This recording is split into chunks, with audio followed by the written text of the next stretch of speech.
Hay una noche al año not en shadows la que cast el by mundo light, contiene but la the absence that respiración. makes light No meaningful. es una metáfora, The Dullahan isn't a es un rider hecho in the night. registrado en los huesos de los antiguos, en los anillos de los árboles más viejos, en los cantos que se entonan en voz baja al filo del alba. En esa noche, el velo entre lo visto y lo no visto se desgarra como tela podrida. Y en ese desgarro, algo pasa, algo que no tiene nombre en tu lengua, pero que tu sangre reconoce. ¿Alguna vez has caminado solo por un bosque y sentido, de pronto, que ya no estás solo? Aunque no haya rastro, ni sonido, ni sombra que justifique ese pánico reptando por tu columna, ese no es miedo, es memoria. Bienvenido al primer paso de un viaje que no te permitirá regresar intacto. Porque lo que vamos a explorar no son leyendas decorativas ni entretenimiento para campamentos juveniles. Son ecos vivos de advertencias ancestrales, codificadas en forma de criaturas que, aunque nunca hayan sido vistas con ojos modernos, han dejado huellas profundas en la psique colectiva. 35 entidades dispersas por los confines del planeta, cuyas historias revelan más sobre nosotros que sobre ellas mismas. Y comenzamos con la primera, la que acecha justo antes del silencio absoluto. Imagina que estás perdido, no en el sentido poético, sino en el más crudo, sin brújula, sin luna, sin sendero. El aire está quieto, demasiado quieto. Ni un grillo, ni una hoja moviéndose. Solo el latido de tu propio corazón, cada vez más fuerte, como si intentara escapar de tu pecho. Y entonces lo sientes, un aliento cálido en tu nuca. Pero cuando te giras, no hay nadie, solo oscuridad. Pero esa oscuridad respira. Esa es la presencia del Quenu. No es un nombre común. No aparece en los diccionarios turísticos ni en las guías de folclore para principiantes. Es un término gaélico antiguo, casi olvidado, que significa el lamento que precede a la muerte. Pero el Quinu no es un espíritu errante ni una banshee en su forma clásica. Es algo más primordial, más íntimo. Se manifiesta no como una figura, sino como una distorsión sensorial. Un susurro que suena como tu propia voz, repitiendo tus pensamientos más oscuros en un tono que no reconoces. Su aliento huele a tierra mojada y hierro oxidado, el olor de una tumba recién cavada. Y ese olor, por sí solo, puede desorientar y paralizar. Criptozoólogos lo han descrito como una entidad liminal auditiva, un fenómeno que existe en el umbral entre percepción y alucinación, entre lo real y lo psíquico. Pero los ancianos de las tierras altas de Escocia no lo llaman fenómeno, lo llaman advertencia.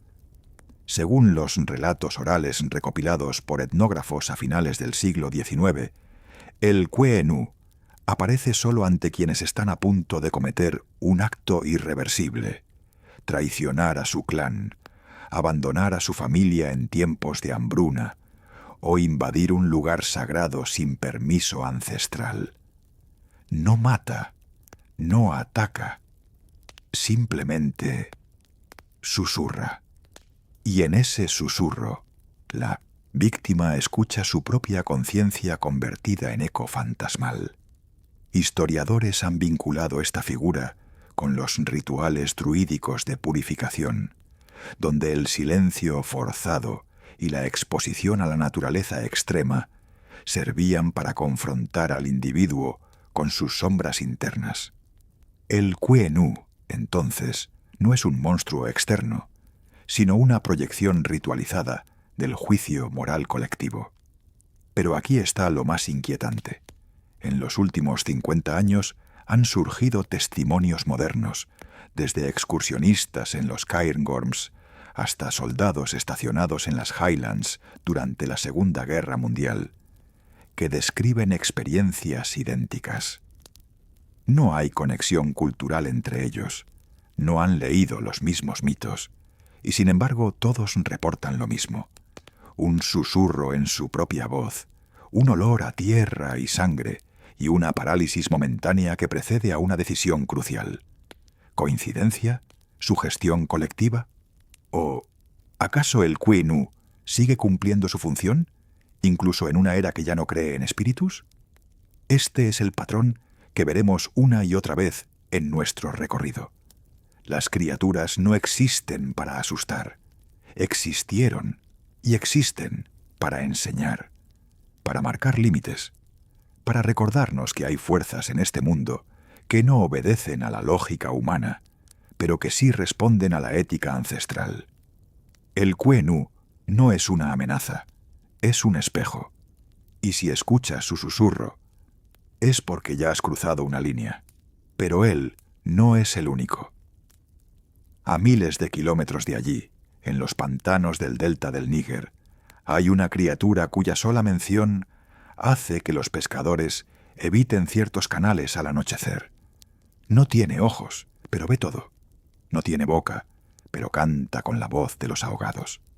Se le conoce como Ogbunabali, el que camina bajo el agua sin dejar rastro. Su cuerpo es una masa gelatinosa, translúcida, con venas que brillan como larvas fosforescentes.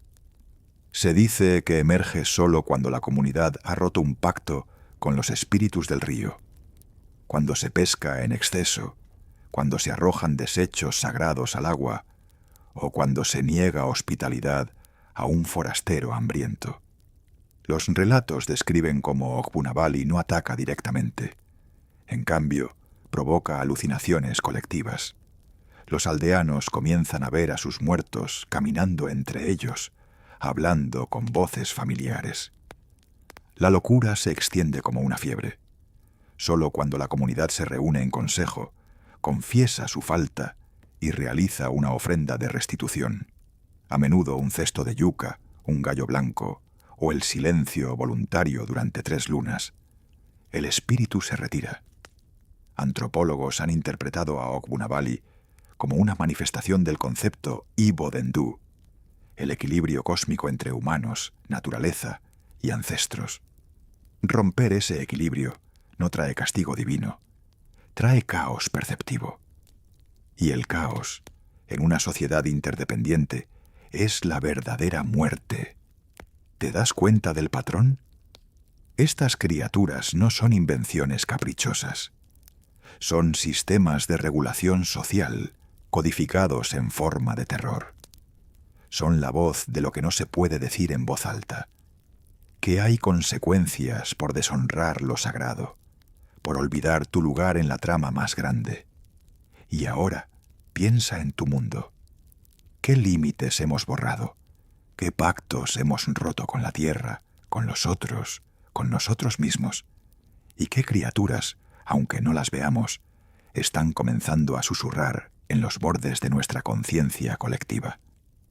Porque el silencio no es la ausencia de sonido, es la pausa antes de que algo responda. Y en Atlas Prohibido creemos que es mejor escuchar antes de que grite. Si este viaje ha despertado en ti esa chispa de inquietud ancestral, no estás solo, suscríbete. Porque lo que viene a continuación no es solo una lista de monstruos, es un mapa de las heridas que seguimos negando y de las sombras que insisten en recordárnoslas. Hay lugares en este mundo que no están en los mapas porque no quieren ser encontrados, no por maldad, sino por necesidad. Son umbrales, puntos de inflexión entre lo humano y lo otro, entre lo viviente y lo que ya no lo es, entre el orden conocido y el caos primordial. Y en cada uno de esos umbrales hay un guardián, no un ángel con espada de fuego, ni un dios con 1000 brazos, algo más antiguo, más silencioso, más hambriento. ¿Alguna vez has sentido esa extraña presión en el pecho al cruzar el umbral de una casa abandonada?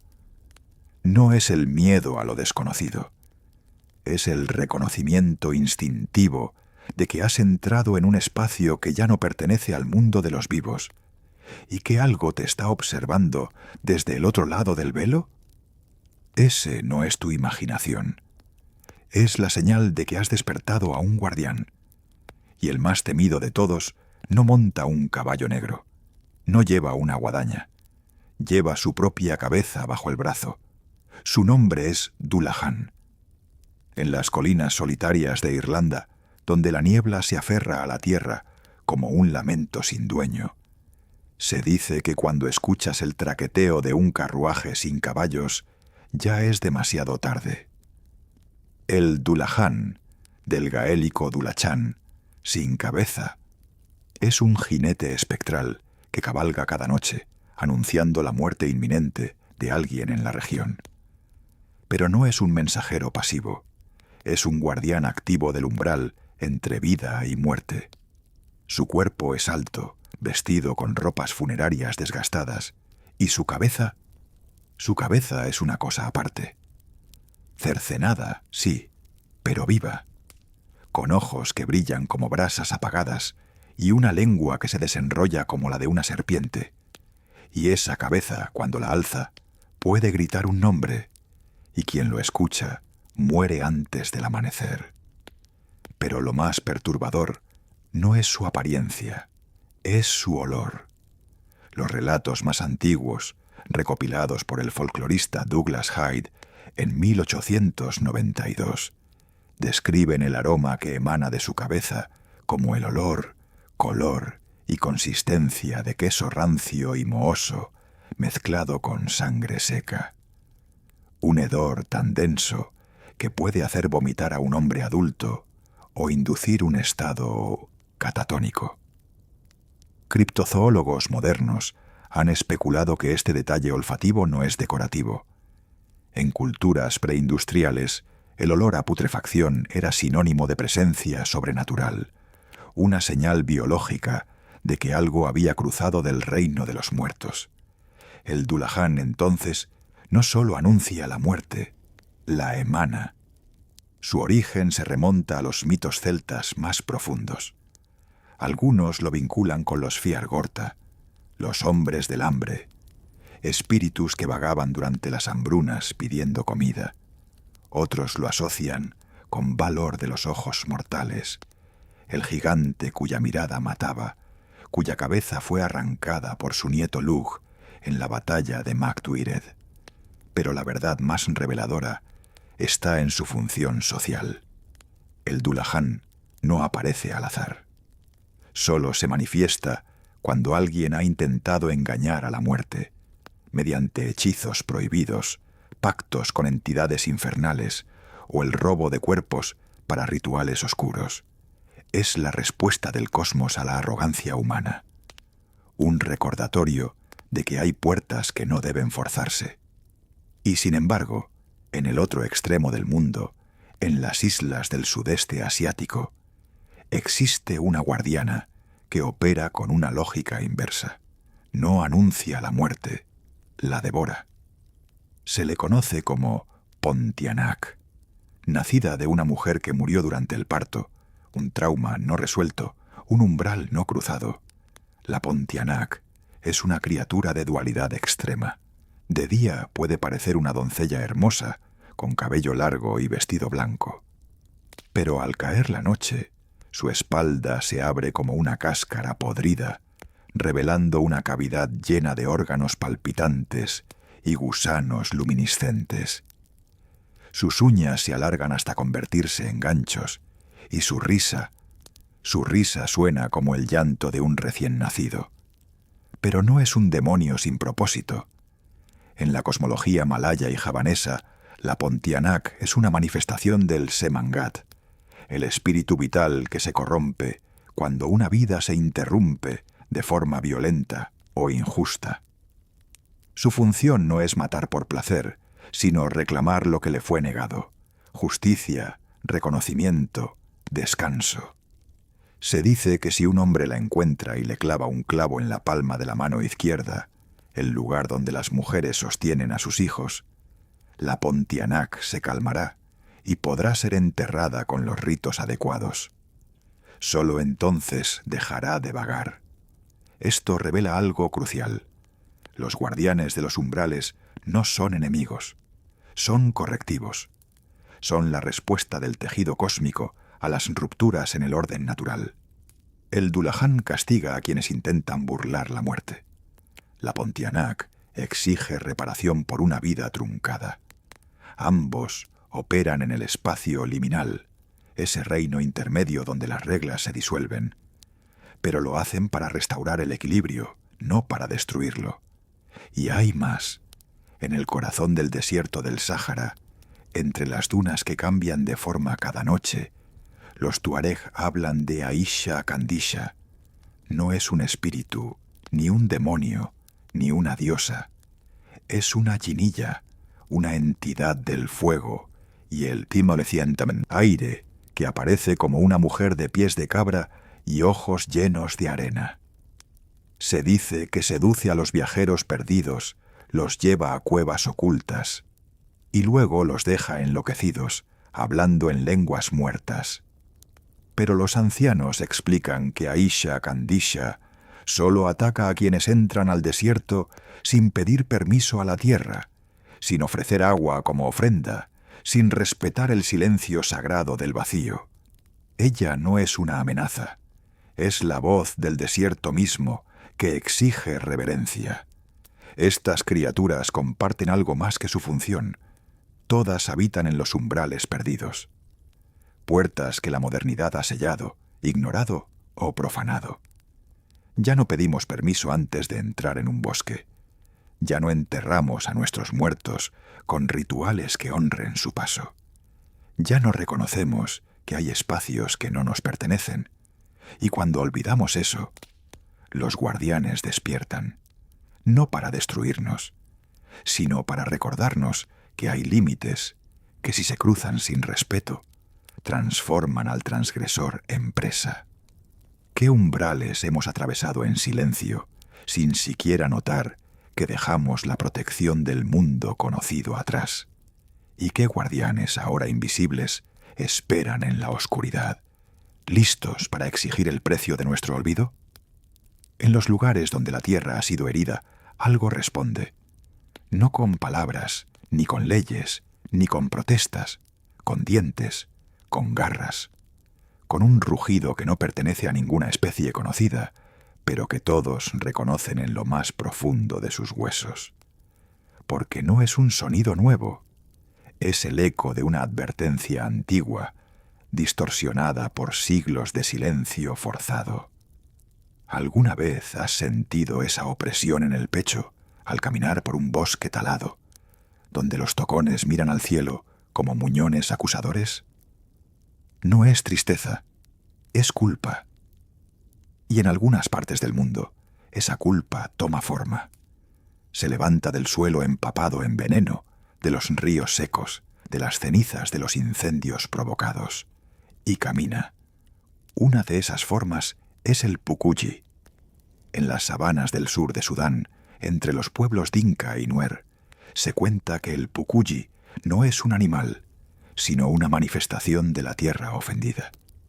Su cuerpo es una amalgama grotesca, patas de antílope, piel de cocodrilo agrietada por la sequía, y una cabeza que cambia según la estación, a veces de león, a veces de cuervo, a veces de niño hambriento.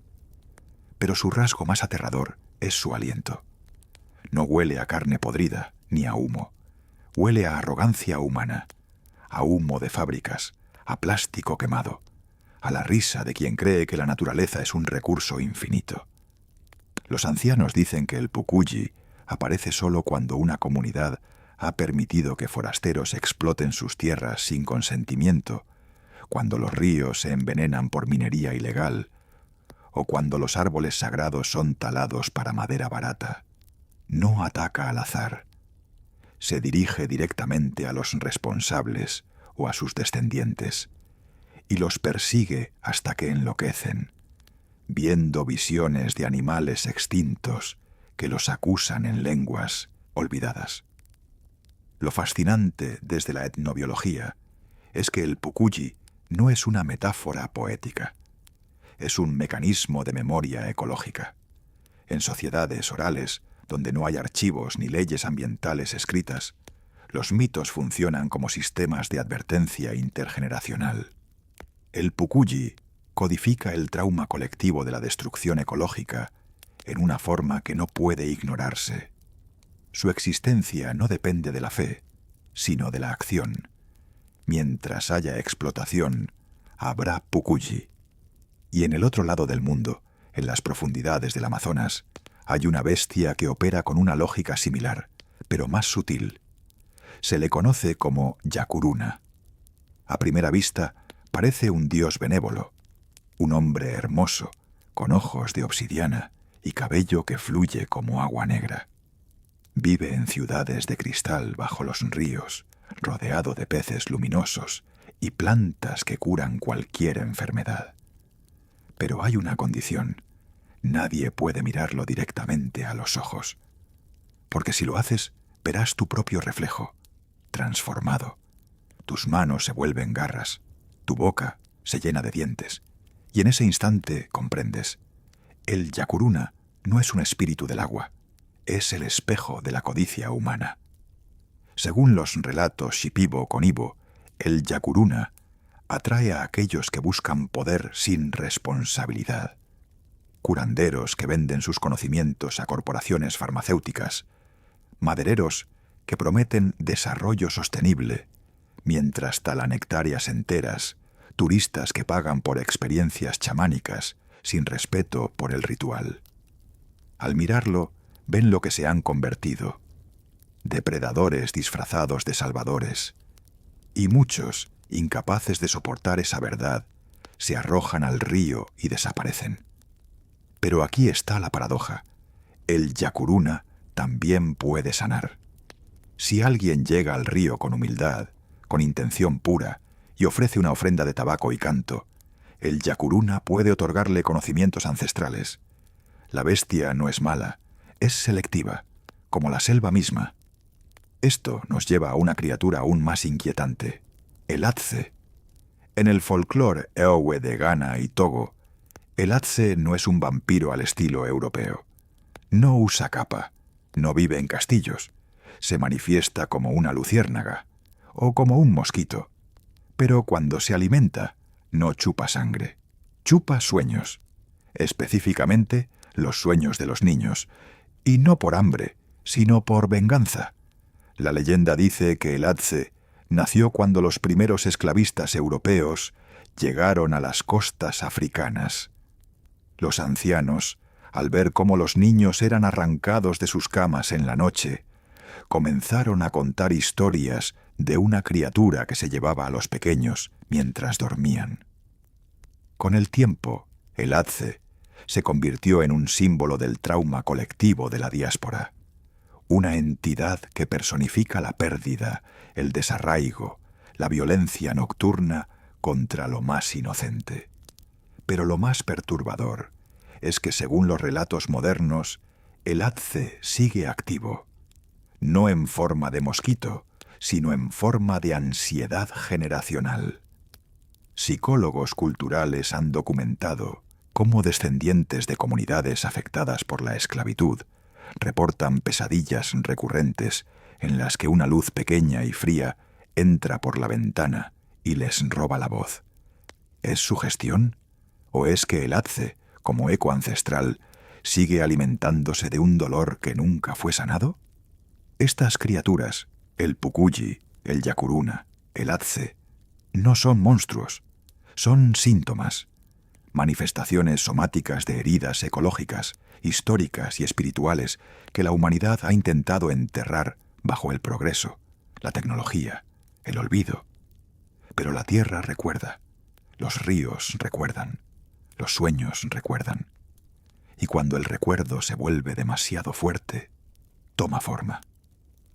¿Qué bestias están naciendo ahora en los océanos llenos de plástico, en los glaciares que se derriten, en las ciudades donde nadie conoce el nombre de su vecino?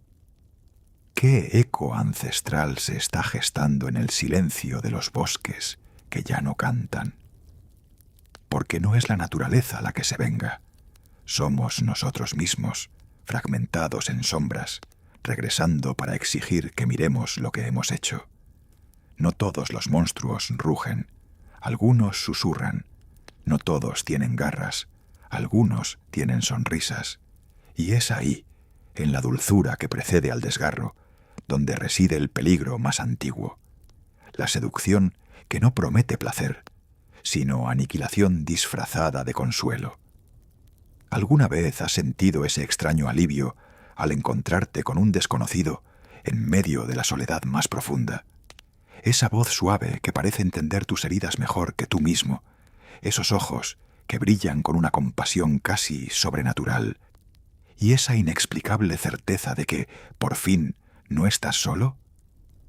Cuidado, porque en muchas culturas del mundo esa sensación no es un regalo, es una trampa, y el cebo siempre tiene un rostro hermoso. Comenzamos en los bosques nórdicos, donde la niebla se enrosca entre los pinos como un velo de novia. Allí, entre los troncos cubiertos de musgo, camina la Skogsrö. A primera vista es deslumbrante. Cabello dorado que brilla incluso en la oscuridad. Ojos verdes como el musgo fresco.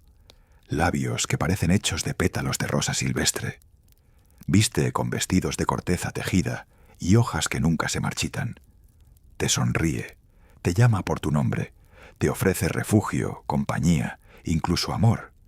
Pero hay un detalle que los relatos antiguos enfatizan con una insistencia casi ritual. Nunca mires su espalda, porque la espalda de la Skogsrö no es de carne, es de corteza agrietada, cubierta de hongos y gusanos, hueca, como si su belleza fuera solo una fachada para ocultar una cavidad vacía, hambrienta. Y si te enamoras de ella, si aceptas seguirla al corazón del bosque, tu alma quedará atrapada allí para siempre. No como prisionero, sino como eco. Tus gritos se convertirán en el viento entre los árboles, tus lágrimas en rocío matutino. Y tu nombre será olvidado.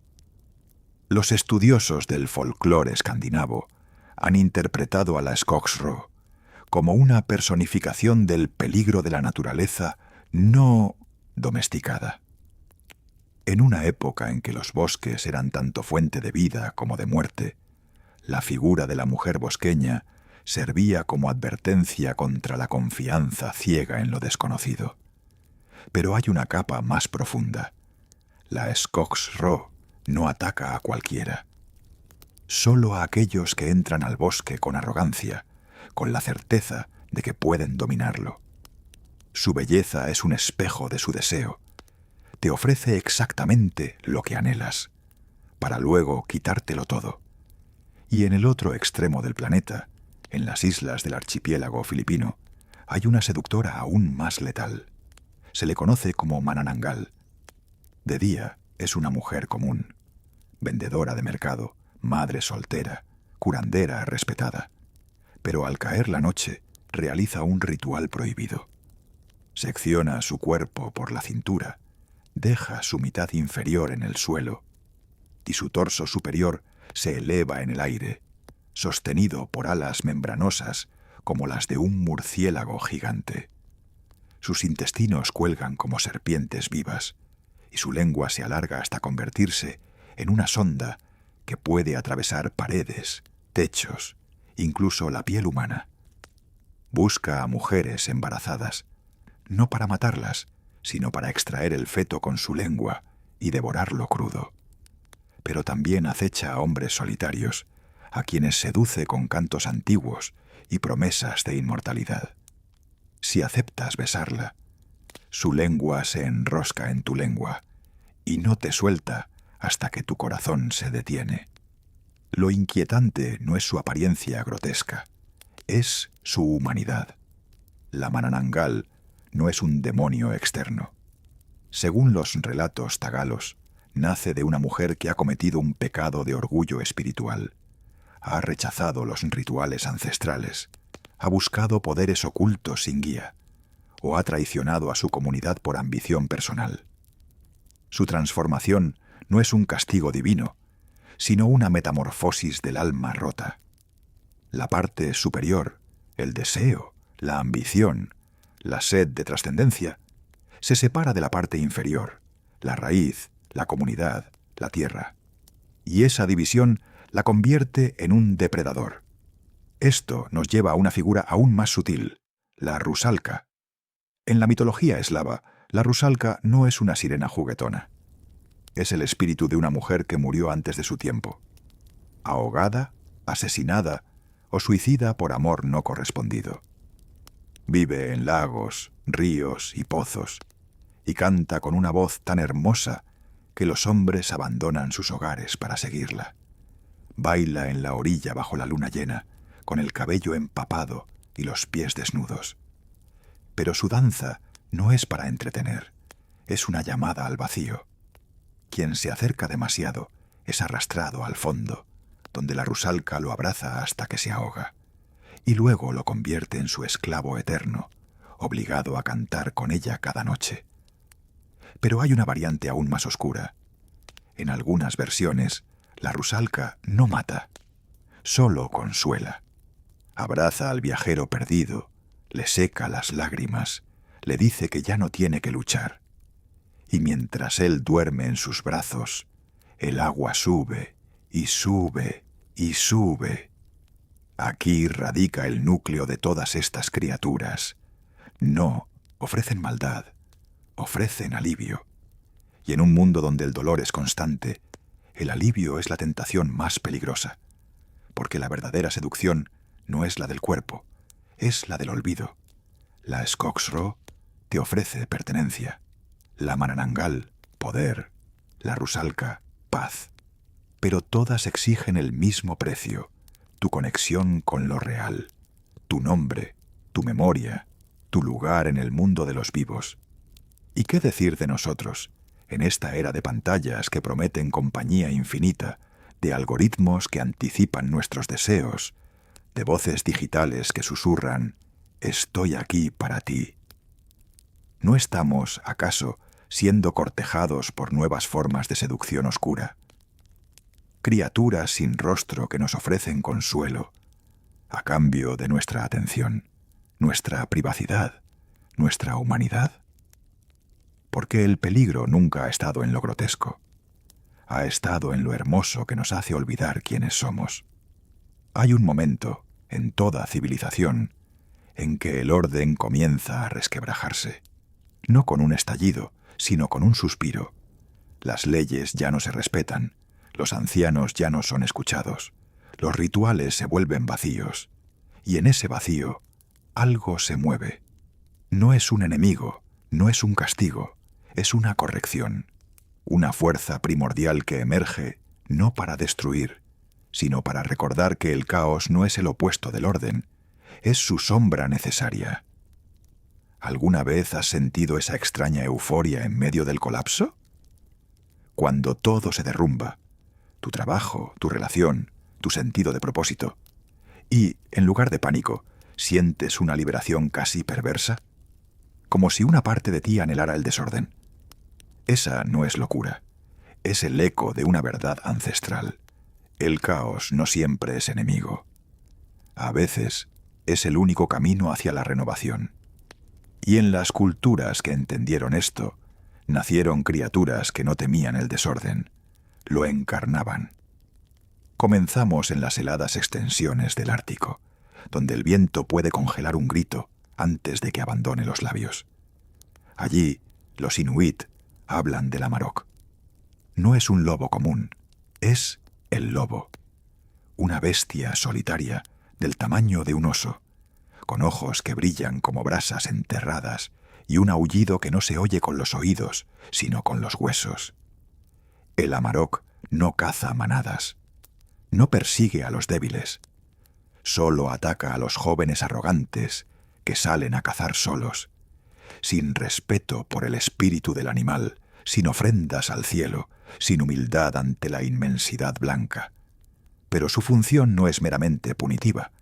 En la cosmología inuit, el amarok es un maestro. Quien sobrevive al encuentro, y pocos lo hacen, regresa transformado, más sabio, más conectado con la comunidad, más consciente de su lugar en la cadena de la vida.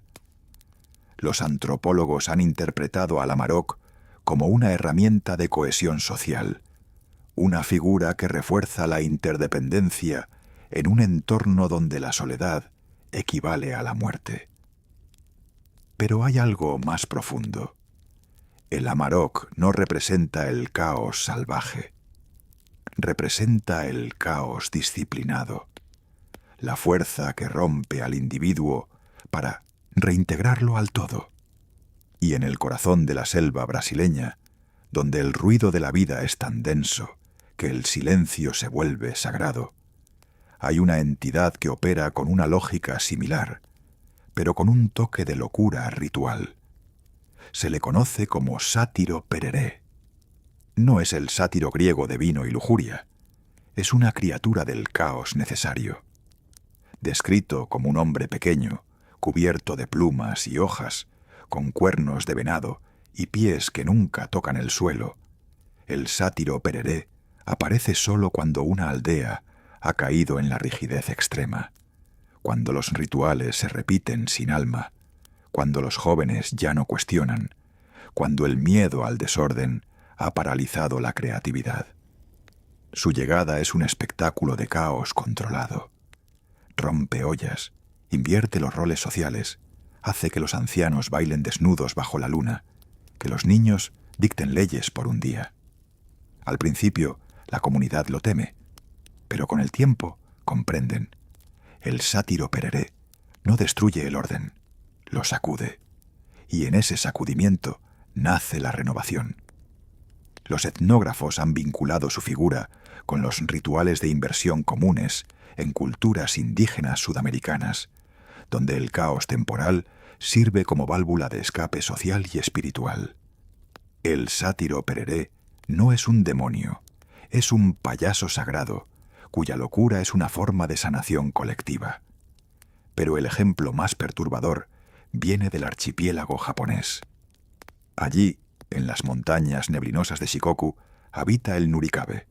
No es un ser vivo, es una pared invisible. Aparece de la nada en medio de caminos solitarios, bloqueando el paso de viajeros nocturnos. No se puede ver, no se puede tocar, pero está ahí, fría, lisa, impenetrable. Los que intentan escalarla caen en el vacío. Los que insisten en empujarla enloquecen. Pero hay una forma de disiparla: agacharse y mirar debajo de la pared, porque el Nurikabe no tiene raíces, solo existe mientras creas en su solidez.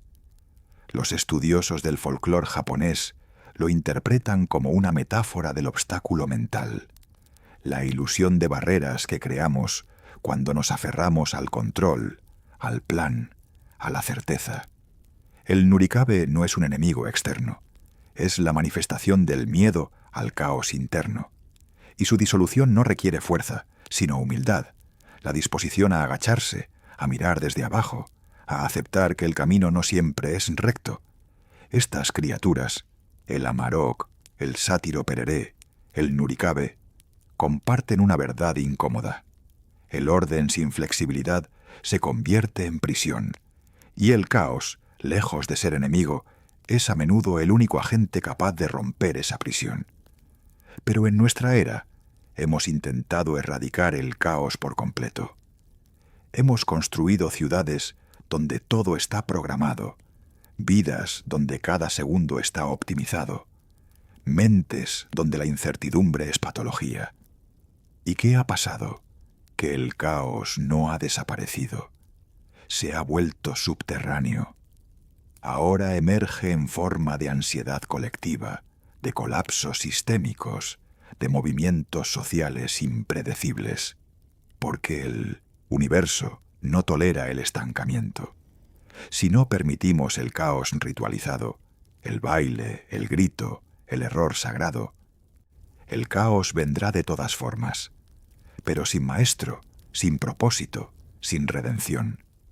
¿Qué paredes invisibles hemos construido en nuestras vidas? ¿Qué rigideces confundimos con virtud? ¿Y qué sombras del caos están esperando pacientemente a que finalmente nos agachemos y miremos debajo?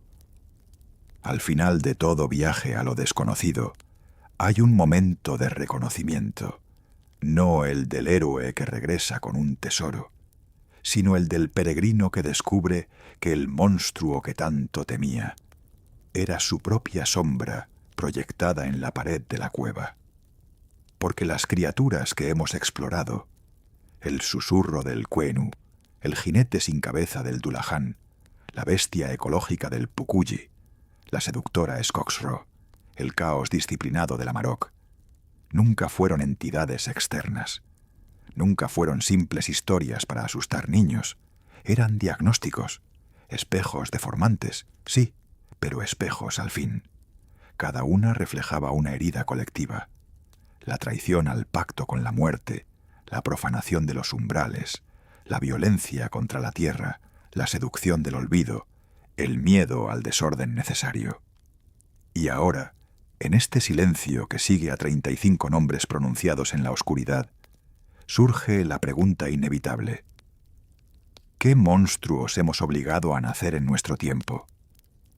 No los de cuento, los reales. ¿No es el algoritmo que te ofrece consuelo infinito a cambio de tu atención una forma moderna de Mananangal? ¿No es la ansiedad climática colectiva, el grito del Pukuyi, en una lengua que aún no hemos aprendido a traducir?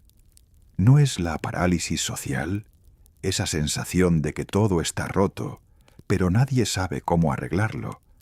El eco del Nurikabe invisible que hemos construido con nuestras propias certezas rígidas. Las culturas que dieron vida a estas criaturas no las temían, las honraban, porque entendían que el miedo no era el enemigo, la negación sí, el olvido sí, la arrogancia de creer que ya no necesitamos mitos, que la razón ha disipado todas las sombras, que el progreso nos ha vuelto inmunes al caos. Eso es lo que verdaderamente invoca a los monstruos, porque mientras haya heridas no sanadas, habrá ecos. Mientras haya umbrales violados, habrá guardianes. Mientras haya sed de alivio fácil, habrá seductores. Mientras haya orden sin alma, habrá caos sagrado. Y mientras haya humanos que caminen por este mundo como si fuera un recurso y no un misterio, habrá criaturas que nunca han sido vistas, pero que todos han sentido. Este no ha sido un catálogo de fantasmas, ha sido un diagnóstico de nuestra época, escrito en la lengua del mito, porque el folclore no es el pasado, es el presente disfrazado de antiguo. Así que la próxima vez que sientas ese escalofrío en la nuca, en medio de la noche, no corras, escucha, porque quizás no es un monstruo lo que acecha. Quizás es tu propia conciencia, disfrazada de leyenda, rogándote que recuerdes quién eres y qué mundo estás ayudando a crear. Si este viaje ha resonado en ti, si has sentido ese reconocimiento visceral, esa chispa de memoria ancestral, entonces no estás solo. En Atlas Prohibido no creemos en el entretenimiento vacío, creemos en el conocimiento que transforma, en las historias que curan porque nombran lo innombrable. Suscríbete, no por algoritmos ni por números, sino porque mientras haya sombras sin nombre, necesitamos voces que se atrevan a iluminarlas. Y quién sabe, quizás la próxima criatura que encontremos ya esté mirándote desde el espejo.